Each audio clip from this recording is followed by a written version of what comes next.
Today is May 1st, and this is COVID-19 Local Impact Ottawa Valley.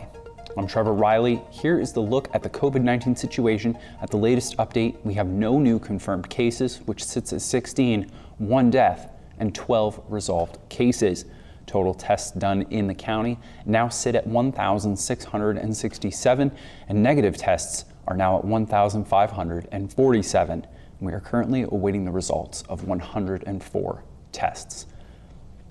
In the province of Ontario, the number of cases went up by 421, bringing it up to 16,608.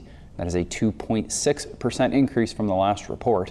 1,121 deaths have now been reported, along with 10,825 resolved cases.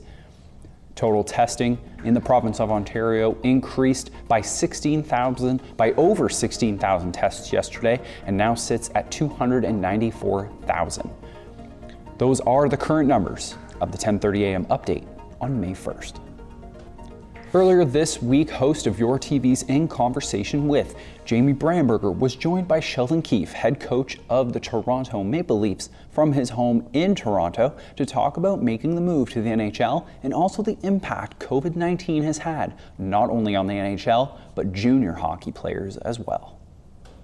It's great to see you again, and I'm sure you would rather not be sitting in your living room having this conversation. You'd rather be coaching the Toronto Maple Leafs, but these are unprecedented times. So how have you been keeping yourself busy since the pandemic started? Well, it certainly is unprecedented times, Jamie, but there's lots to keep me busy, despite the fact that we're staying at home here and listening to our health officials and what's appropriate at this time and doing our part. But first of all, I've got a young family, 2 young boys that are keeping me busy, everything from school teacher to referee at this point. And that's been actually one of the highlights of all of this, is spending extra time at home, which I normally wouldn't get to. And, being here morning till night, and now, coming up on about 7 weeks, I guess it is, consistently doing that, which is really great. And as I've said to a couple of people, that one of the nice things for me is that I have my oldest son in particular, when I put him to bed at night, one of the things I'm most frequently hear is, will you be here tomorrow? Because quite often, with the nature of our schedule, I'm not here the next day when he wakes up, and I haven't had that question at all. So that's been one of the positives. I'm staying busy. There's lots of work to do for us as a staff in analyzing video, communicating with our players and our staff, and trying to look for ways to get better despite the circumstances. We don't have a lot of time left, so I'll just wrap it up with this. The National Hockey League appears to be determined, like most professional sports, to find a way to finish the 2019-2020 season. If that does happen, what's it going to take to be ready to go? How do you get your players in the spot that they need to be successful? Well, I think the first thing is that we would have to recognize that they're going to need time. Hockey in particular is a very unique sport, and that it requires being on the ice.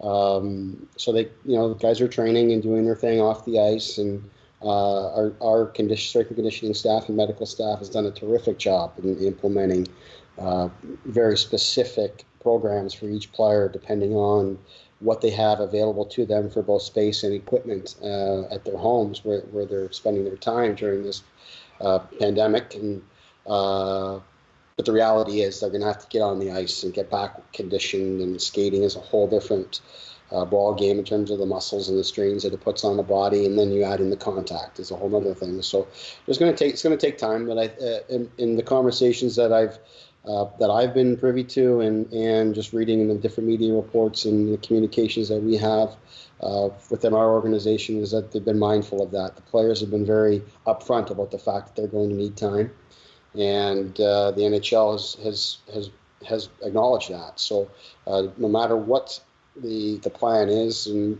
if the health officials deem that we're able to continue to play, the player's safety will be first and foremost, and they'll have ample time to get back up and running, and us as a team will do that too. But we also have to do our part now while we can, and take advantage of every day that we have. despite the circumstances. The players have got to do their work to stay fresh and stay strong, and we as a staff have got to be organized. We've got to find greater clarity in what we're trying to do as coaches. We've got to communicate with the players on a regular basis to try to have some conversations that we would normally want to have, in person or amongst our team, but we can't. But there's no reason why we can't grow as individuals and as a team during this time, despite the circumstances, and that ultimately is our message. Well, when you took over the Pembroke Lumber Kings and you won that title back in 2006-07, it had been 18 years since the Kings won a title. It's been a little longer for the Leafs, and of course, Leaf Nation is hoping that you will deliver. So I wish you luck in that pursuit, whether it be this year or in the years ahead. Coming up after the break, Jamie and Sheldon continue their conversation, this time speaking about the impact a lost season can have on a graduating player whose season has come to an abrupt end. We'll be right back.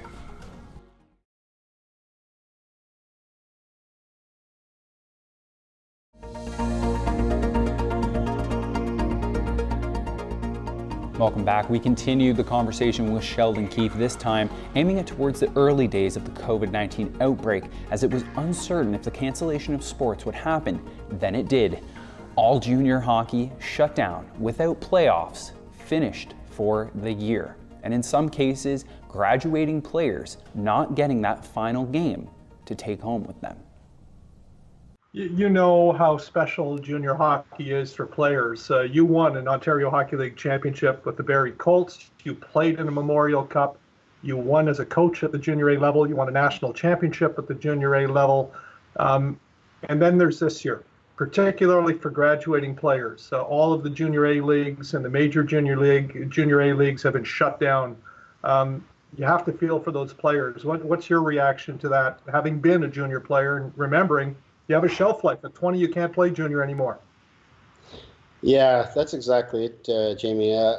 I did, once the junior league started to get canceled, and the CHL and major junior, and then the junior A leagues, and then you see in the colleges and the university sports, there is a shelf life, as you said, and you can't get those years back. Your time expires.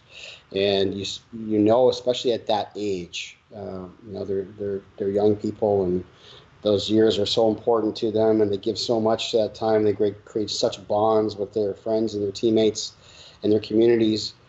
To have it end so abruptly, I really felt for all those people, and not just hockey, various sports. When you look at the collegiate and university sports, in the Olympics, then ultimately, all these people that give so many things, so much to their craft, and have it end abruptly like that was very difficult. And I mean, what the world is going through right now, there's a never-ending list of people that you certainly would feel for that had a connection to that. And we're fortunate at the NHL level that there is at least an opportunity for us to come back and resume, and those discussions are being had, and if the health officials deem it safe to do so, we will get back to playing. So we have that, but the various sports and junior hockey where players' time expires, you can't get that back. What the players and the coaches and the communities give to those teams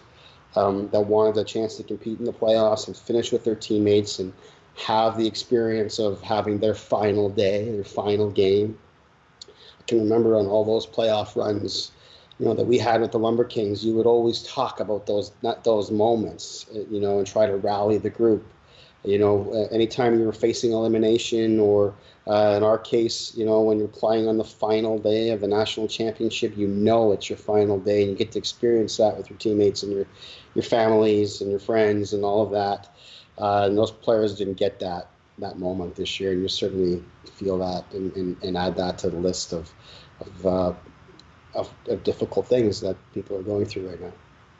Sheldon, I wanted just to expand on that a little bit. You were also an owner of a junior A club. Now, mind you, a junior A club that had tremendous fan support and community support. Not all junior A teams have that.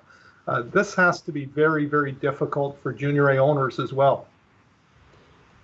Yeah, no doubt, Jamie, and I did think of that as well.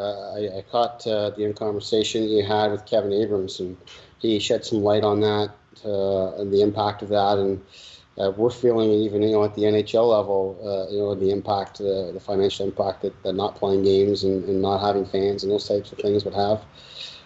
But again, going back to the junior A level, that the impact that it has, and the financial model is significantly different than when I was an owner there, and I know that they've really worked to make the league and the franchises more stable financially by having the families contribute a lot more, and that I'm sure would certainly help.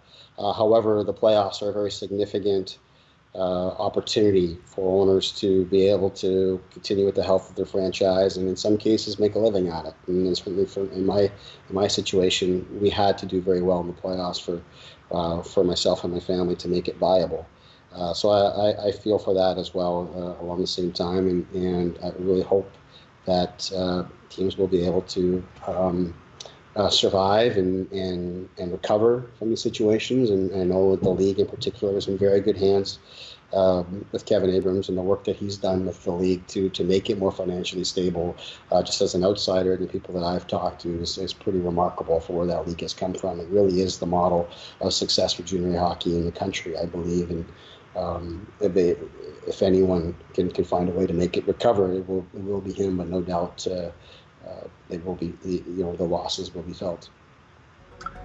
So thank you for joining us, and thank you to Jamie Brandberger, our longtime host, for taking time to do that interview for us. Remember to keep up to date with all our COVID-19 local information on our website at yourtv.tv. I'm Trevor Riley. Thanks for watching.